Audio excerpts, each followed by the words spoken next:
तो बच्चों, जैसा कि आपको नाम से ही पता चल रहा है, निर्धनता। आप यहाँ देख सकते हैं, निर्धनता एक चुनौती। निर्धनता की परिभाषा क्या होती है बच्चों? हम किस व्यक्ति को निर्धन कहेंगे? कोई बता सकता है आप में से? थोड़ा सोचो। आओ बच्चों, मैं आपको बताती हूँ। पहले हम इसकी परिभाषा देख लेते हैं।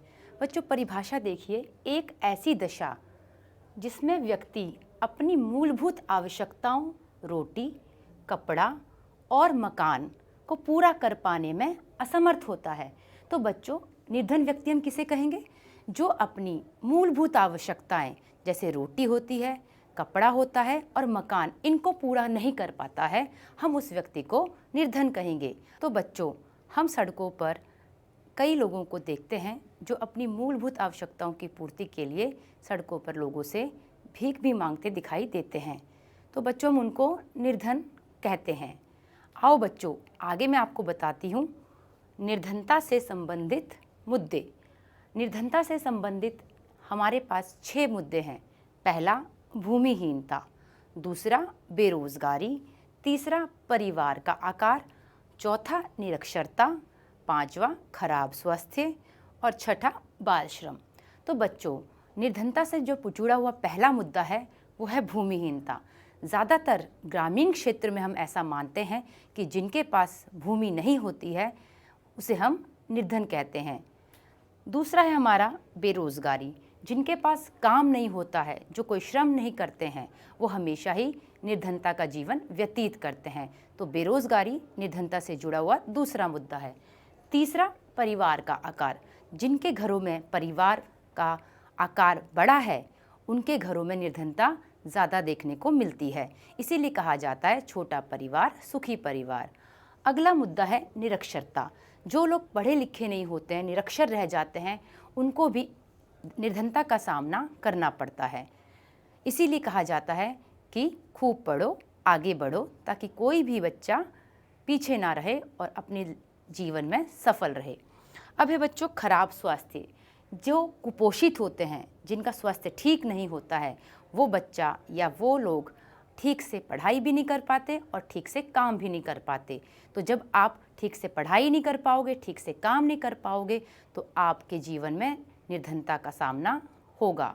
इसीलिए कहा जाता है कि खाना जो है अच्छे से खाना चाहिए और अपना स्वास्थ्य का ध्यान रखना चाहिए। अगला है बाल श्रम। आपने देखा होगा छोटे छोटे बच्चों को होटलों में, ढाबों में काम करते हुए।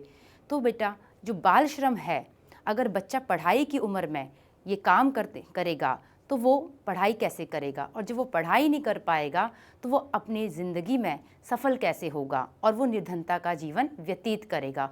तो ये 6 मुद्दे हैं। तो बच्चों, आपने निर्धनता की परिभाषा तो जान ली है।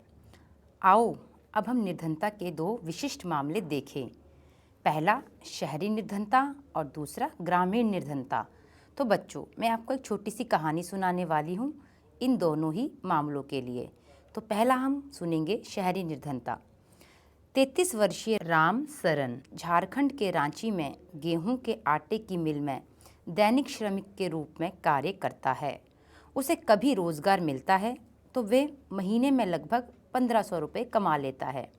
या 6 सदस्यों का परिवार चलाने के लिए पर्याप्त नहीं है, जिसमें उसकी 6 माह से 12 वर्ष तक की आयु के 4 बच्चे शामिल हैं। उसे रामगढ़ के समीप गांव में रह रहे बूढ़े माता पिता के लिए भी पैसा भेजना पड़ता है। उसके भूमिहीन श्रमिक माता पिता जीवन निर्वाह के लिए रामचरण और हजारीबाग में रह रहे उसके भाइयों पर निर्भर है। रामचरण शहर के बाहरी क्षेत्र में स्थित भीड़ बस्ती वाले किराए के मकान में रहता है। ये ईंट से बना कच्चा काम चलाऊ झोंपड़ी का मकान है। उसकी पत्नी संता देवी कुछ घरों में अंशकालिक नौकरानी का कार्य करती है और महीने का 800 रुपया कमा लेती है। वे दिन में 2 बार दाल चावल का भोजन जुटा लेते हैं, पर ये उनके लिए पर्याप्त नहीं होता। उसका बड़ा बेटा परिवार की आय में वृद्धि के लिए चाय की एक दुकान में सहायक का कार्य करता है और 300 रुपये और कमा लेता है। उसकी 10 साल की बेटी छोटे बच्चों की देखभाल करती है। कोई भी बच्चा स्कूल नहीं जाता। उनमें से प्रत्येक के पास 2 जोड़े फटे पुराने कपड़े ही हैं। नए कपड़े भी तभी खरीदे जाते हैं जब पुराने कपड़े बिल्कुल फट जाते हैं। जूते पहनना विलासिता है। छोटे बच्चे अल्प पोषित रहते हैं। जब वे बीमार होते हैं तो उन्हें चिकित्सा की सुविधा भी उपलब्ध नहीं होती। बच्चों ये था शहरी निर्धनता का उदाहरण। अब बात करते हैं ग्रामीण निर्धनता की। आओ दूसरी कहानी सुने जो ग्रामीण निर्धनता पर आधारित है। लखा सिंह उत्तर प्रदेश में मेरठ के पास एक गांव में रहने वाला व्यक्ति है। उसके परिवार के पास कोई भी भूमि नहीं है, इसीलिए वे बड़े किसानों के छोटे मोटे कार्य करता है। काम अनियमित होता है, आय भी वैसी ही होती है। कई बार उसे पूरे दिन की मेहनत के बदले सिर्फ 50 रुपये ही मिलते हैं, लेकिन प्रायः खेतों में पूरे दिन मेहनत करने के बाद उससे वस्तु के रूप में कुछ किलोग्राम गेहूं, दाल, थोड़ी सी सब्जी मिल पाती है। 8 सदस्यों के परिवार में हमेशा 2 वक्त का भोजन भी नहीं जुटा पाता है। लखा सिंह गांव के बाहर एक कच्ची झोंपड़ी में रहता है। परिवार की महिलाएं पूरा दिन खेतों में चारा काटने और खेतों में जलाने वाली लकड़ी बीनने में ही उनका समय गुजार देती हैं। उसके पिता जो तपेदिक के मरीज थे, चिकित्सा के अभाव के कारण 2 वर्ष पूर्व ही मृत्यु हो गई।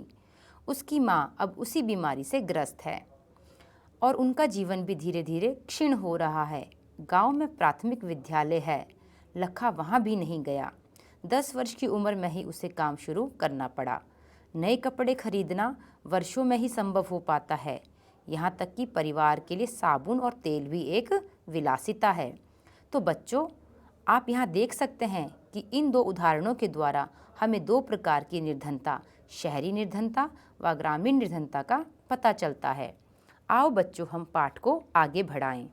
बच्चों, अब हम बात करेंगे अगले उपविषय की, सामाजिक वैज्ञानिकों की दृष्टि में निर्धनता। चूँकि निर्धनता के अनेक पहलू हैं, सामाजिक वैज्ञानिक उसे अनेक सूचकों के माध्यम से दिखाते हैं।